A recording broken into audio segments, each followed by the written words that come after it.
Good morning, everyone. Morning, Rabbi. Good morning. We're learning Mishna Bava Kamma, Parak Vav, Chapter 6.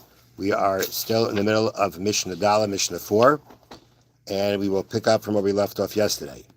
Now, the discussion of the Mishnah is the mazik, the damager of Eish, of fire, which a typical case of that is, the way the Torah describes it, a person makes a fire in his own domain, and a regular wind comes and blows it into somebody else's property, and it damages. So now the Mishnah is like this: Avra Gader, it crossed over a fence. Shugavaya Arba Amas, that is 4 amas higher than the pile of wood. When you had a pile of wood in your domain, you lit it, okay, and now you have a stone wall that is higher, 4 amas higher than the pile of wood that the fire is burning on, okay, which is something that you would have expected would have stopped the fire from spreading. Or there is a public road that it crosses over. Now, this public road is not necessarily public, but it has the dimensions of a public road, meaning of a Rishus, we call it Rishus Harabim, public domain, which is 16 amas wide. A Rishus Harabim has to be at least 16 amas wide. That's in Hilchos Shabbos. So when you talk about Derech Harabim, a public path, it means a path that has the dimensions of a public path, which is 16 amas. That means that the fire crossed over 16 amas to get to this other person's property.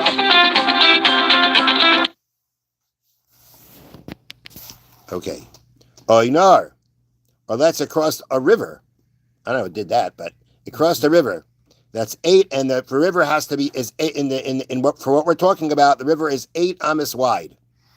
In all these cases, if again, all of these were all situations where there was no expectation that the fire would be able to cross over them and get it to the person's domain, and therefore, in all these cases, patur, you're exempt. The one who created the fire is not obligated to pay for any damage caused by the fire, because these barriers are usually enough to prevent a fire from spreading. Okay, he is exempt even if he did nothing to prevent the fire from spreading, but simply relied on the barrier to stop it. Since it is unusual for a fire to cross such barriers, the resulting damage is an unavoidable accident for which he cannot be blamed. So therefore, in all these cases, he's patur. Okay, so we had a case here of where you have a wall, a stone wall, you have a public path, you have a river. Now the Mishnah is going to really continue this discussion about exactly how far you have to expect a fire to spread to be responsible for it. Meaning, hamadlik b'seich shaloi, one who lights a fire in his own domain, ad Kamma tavar hadleka, how far will the fire go? Meaning, how far do you have to distance your fire from someone else's property, prevent it from spreading to that property?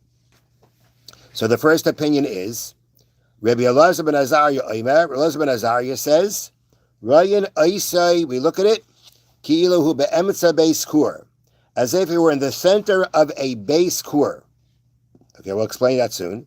So we have to look at it as if you're in the center of a base kur. You may not be in the center of a base kur, but if you be within a base kur, where the center is, and from there you're going to have to figure out, you figure out how far you got to be from the other distances. Now, what's a base core? A base core, the translation of a base core is an area in which a core of seed is sown. A core is a dry measure. So the area that a core of seed is sown is called a base core, the place of a core. How does that measure? It measures, as they have here in the notes, 75,000 square amas. Not small, right? Mm-hmm. Within the shape of a square, each side is about 274 amas long. Thus, the center of a square base core is about 137 amas from the border. Therefore, if a half a base core separates, which is 137 amas, separates the fire from the surrounding properties, he's not obligated to pay for any damage the fire does there, because at that point, it's considered that the fire has spread further than expected. Okay, that's the first opinion. Rebbe Lezer says, Sheish Esrei Amas Kaderech Rishus Harabim. The distance is 16 amas, like the minimum width of a public road. That's what we just mentioned before. right? What we mentioned before about derech harabim, that is this opinion of Rebbe Lezer. That's according to him. That's the distance you have to is required it to be considered that you have not allowed that you're distant enough from the property that it shouldn't be expected that the fire is going to go damage, going to reach there. So 16 amas, that's what you need. So we just went from 137 amas to 16 amas. Rabbi Akiva says 50 amma, 50 amas. Rabbi Shimon says Shalem Yishalem Hamavira Sabe'era. The Torah says the one who has ignited the fire shall pay. He learns from this pasuk Hakol Lafi Adleika. It all depends on the fire. By stating the fire, it says the one who ignited the fire. The extra word fire is the word fire is extra. By stating the fire, the verse implies that it all depends on the fire. Thus, the required distance must be determined on a case-by-case basis, depending on the fire's size.